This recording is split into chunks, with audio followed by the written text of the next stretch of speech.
Hello everyone, welcome back to James Segue Media, and this month's movie is AKIRA by Katsuhiro Otomo. ごめん。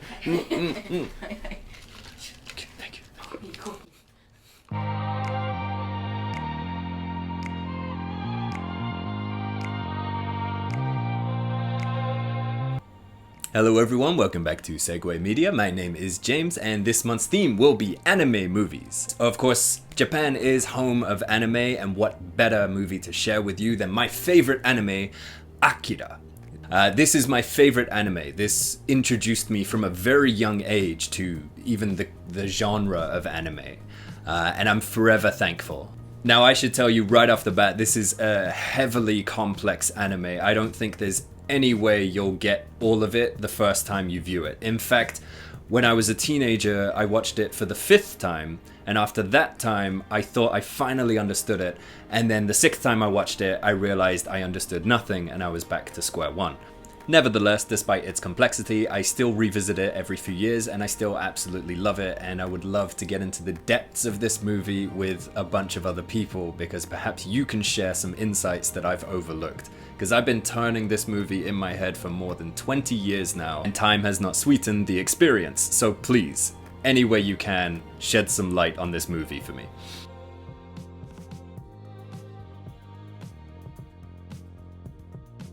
So the reason I chose this movie in particular, aside from being my favorite anime, is I think it was a really important turning point for anime in general. You can absolutely spot the references to things like 2001: A Space Odyssey or Blade Runner.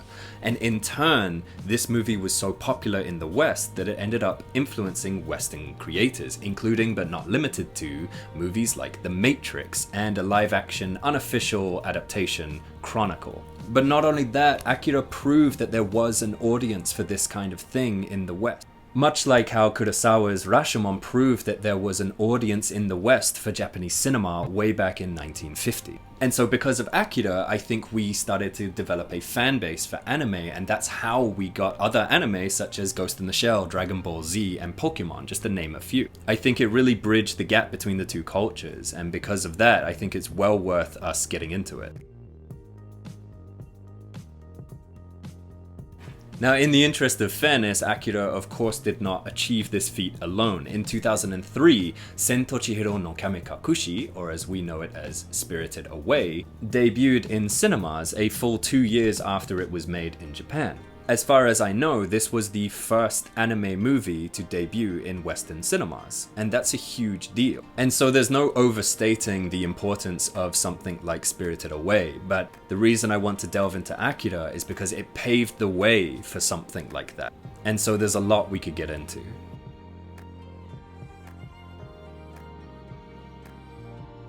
So what is AKIRA about? Well, it is based on a 6-issue manga series of the same name by the same creator, and it's really a story of power.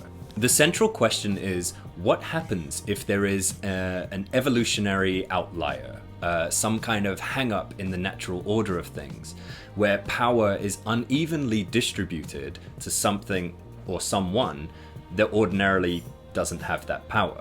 In essence, what happens if a human being is granted the power of a god, something beyond even his own comprehension? And so the tale opens at the tail end of World War III. The Japanese government has found a series of children who are showing signs of this kind of power, and so they have to keep them in a lockdown and experiment on them to find out exactly what we're dealing with.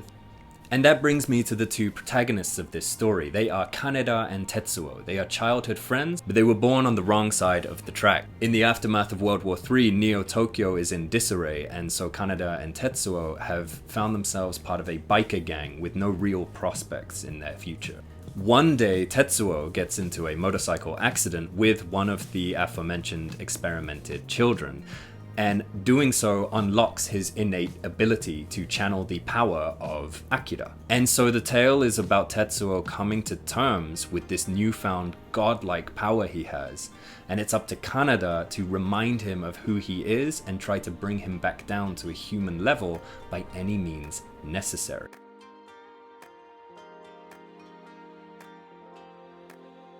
So with that, I'll leave you with the premise, and I really hope you enjoy the movie. I apologize in advance because it is guaranteed to confuse you as it has me, but nevertheless, I really look forward to hearing your opinions on this movie. Which leads me to the questions I have for you.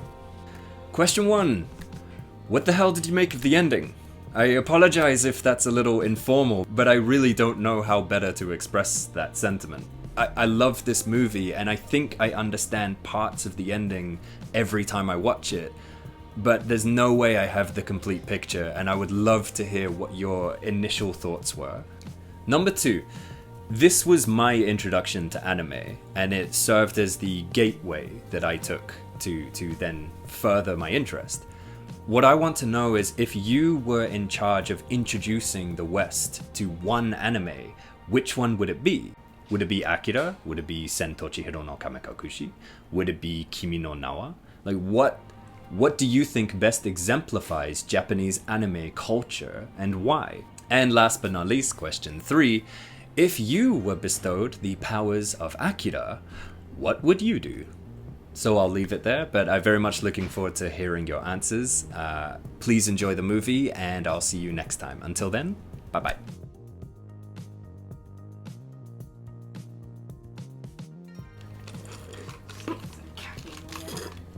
Okay, keep it rolling.